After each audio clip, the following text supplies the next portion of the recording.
Hello வணக்கம், இது உங்கள் சிவி ஜோன். எல்லாரும் எப்படி இருக்கீங்க? இப்போ பார்த்தீங்கன்னா ஒரு விஷயம் வந்து ரொம்ப வைரலாக போயிட்டுருக்கு. அதாவது நைட்டு பார்த்தீங்கன்னா வியானாவும் எஃப்ஜேவும் பேசக்கூடிய விஷயங்கள் இப்போ 2-3 நாளாக பார்த்தீங்கன்னா எஃப்ஜே வியானா லவ் அது இதுன்னு போயிட்டுருக்கோம். இது எஃப்ஜே வந்துட்டு ஆல்ரெடி திவ்யாவுக்கு ஒரு ரூட்டை போட்டு அதை வந்துட்டு திவ்யா வந்து கரெக்டாக ரெஸ்பான்ஸ் ஒழுங்காக கொடுக்கல மீன்ஸ் அவங்களுக்கு அது பிடிக்காது. இவர் என்ன மாதிரி இப்போ இவர் இதுக்கு முன்னாடி வந்து ஆதரை எப்படி யூஸ் பண்ணி கழட்டி விட்டார்ன்ற விஷயங்கள் தெரியும். அதனால் வந்துட்டு அவங்க கண்டுக்கலை. அதை வந்து நேற்று வந்து சாண்ட்ராவை சொல்லியிருப்பாங்க. அதுக்கப்புறம் அவர் என்ன பண்ணால் அடுத்த கட்ட நடவடிக்கையாக வியானாக்கு ஒரு பிட்டை போட்டிருப்பார். இப்போ வியானாவும் பார்த்தீங்கன்னா ஆல்ரெடி வந்துட்டு விக்ரம் ஒரு விஷயத்த சொல்லியிருப்பார். உனக்கு வந்துட்டு இது செம்மையாக கிளிக்காகவும் எஃப்ஜே நீ ட்ரை பண்ணுற மாதிரி நடி அப்படின்னு. அச்சி அவங்க கூடயா அப்படின்னு இருப்பாங்க. இப்போ என்னென்னா அவங்கள பற்றின விஷயங்கள் இப்போ பெருசாக வரல. அதை அவங்க எப்படியோ கண்டுபிடிச்சிட்டாங்க.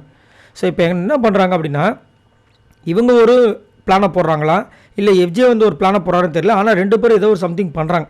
அதை வந்து மாற்றுக்கிறதே கிடையாது. இப்போ வந்து நைட் வந்து திடீர்னு பார்த்தீங்கன்னா 2 பேரும் பேசக்கூடிய விஷயங்கள் வருது.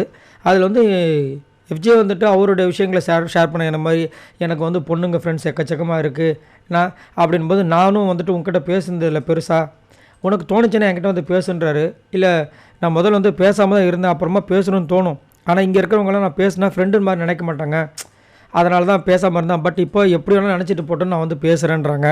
இதெல்லாம் வந்து முரண்பாடாக இருக்குது. அதுவும் இல்லாமல் எப்பயுமே வந்துட்டு விக்ரம் கிட்டையும் சுபிக்ஷா கிட்ட மட்டும்தான் நைட்டு பேசுவாங்க. அது நீங்கள் பார்த்துருப்பீங்க. ஆனால் இப்போ வந்து அந்த மாதிரி பேசுகிறதும் இல்லை. அதேமாதிரி இன்னொரு விஷயத்த வைக்கிறாங்க. அதில் தான் நம்மளுக்கு ஒரு பெரிய டவுட்டு வருது. என்னென்னா எங்கள் அம்மா இவ்வளோ நாள் நான் கண்டிப்பாக வந்து இந்த பிக் பாஸ் வீட்டுக்குள்ளே நான் பண்ண விளையாட்டை பற்றி பெருமையாக நினச்சிருப்பாங்க. ஆனால் லாஸ்ட் 2 டேஸ் மட்டும் என்னை எப்படி நினைப்பாங்கன்னு தெரியலன்றாங்க. லாஸ்ட் 2 டேஸாக தான் அவங்க வந்துட்டு ஒரு மாற்றத்தை வந்து கொடுக்குறாங்க.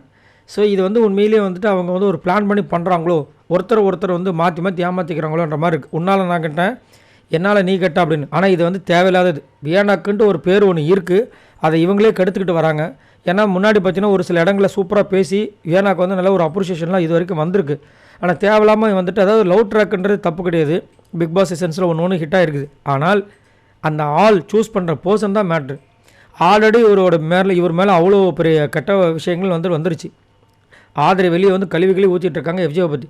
அப்படின்னும் போது இந்த பொண்ணு திரும்பவும் வந்து எஃப்ஜே கிட்ட வந்துட்டு இந்த மாதிரி ஒரு விஷயத்தை பண்ணுறது தான் ரொம்ப வருத்தமாக இருக்குது. இதை பற்றி உங்களோட கருத்துக்களை சொல்லுங்கள்.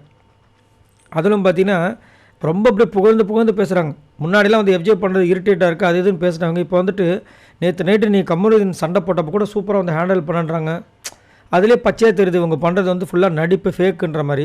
ஏன் இந்த மாதிரி ஒரு விஷயத்தை வந்து அவங்க தேர்ந்தெடுத்தாங்கன்னு தெரியல.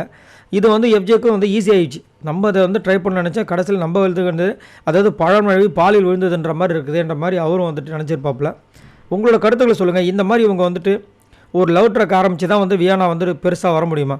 ஏன்னா அவங்க நல்ல ஒரு திறமையான ஒரு ஆள், பேசக்கூடிய பாயிண்ட்ஸ்லாம் பயங்கரமாக வைக்கிற ஆள். ஏன் வந்து அதை விட்டுட்டு இப்போ இந்த மாதிரி ட்ராக்கில் போகிறாங்கன்னு நினைக்கிறீங்க? மறக்காமல் கமெண்ட்ஸ் பண்ணுங்கள். பாய் நண்பர்கள்.